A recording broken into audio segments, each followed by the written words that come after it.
إن الحمد لله وسلم على نبينا مصطفى محمد صلى الله عليه وسلم وعلى آله وصحبه أجمعين أما بعد أعوذ بالله من الشيطان الرجيم بسم الله الرحمن الرحيم സൂറ അൽ മുഅ്മിനൂൻ 5, 6, 7, 3 വചനങ്ങൾ നോക്കൂ നിങ്ങൾ.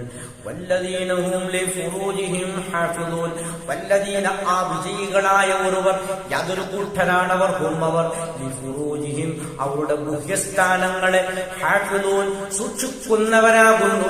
അവരെ ഗുഹ്യസ്ഥാനങ്ങളെ വ്യഭിചാരത്തെ തൊട്ട് സൂക്ഷിക്കുന്നവരാകുന്നു എന്നാണ് അല്ലാഹു സുബ്ഹാനഹു വ തആല പഠിപ്പിച്ചു തരുന്നത്. ഇല്ല അല അസ്വാജിഹിം അവരുടെ ഇണകളുമായിട്ടുള്ള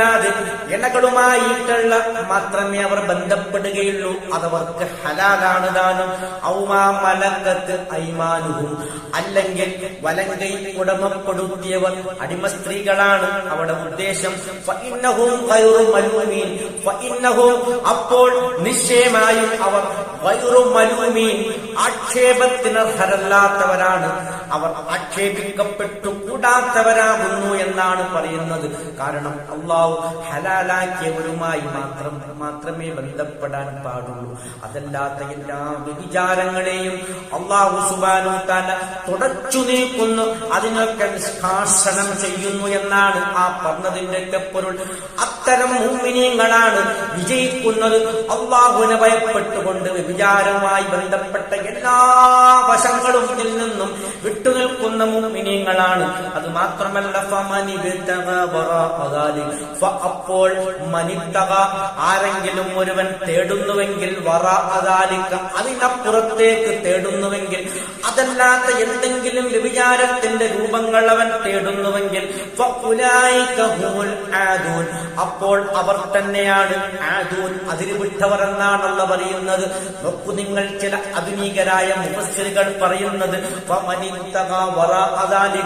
അതിനപ്പുറത്തേക്ക് തേടുന്നു എന്ന് പറഞ്ഞാൽ ഇന്ന് വളരെ വ്യാപകമായി ചർച്ച ചെയ്യപ്പെടുന്ന LGBTQ പോലുള്ള വ്യഭിചാരത്തിന്റെ പുതിയ ന്യൂനത സംവിധാനങ്ങൾ അത് വിശദീകരിക്കുന്നില്ല, പലർക്കും അറിയുന്നതാണ്.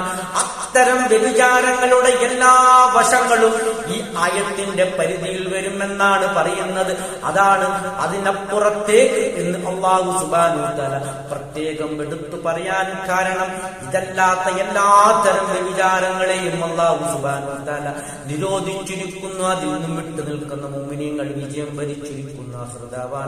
അൽഹംദുലില്ലാഹി റബ്ബിൽ ആലമീൻ.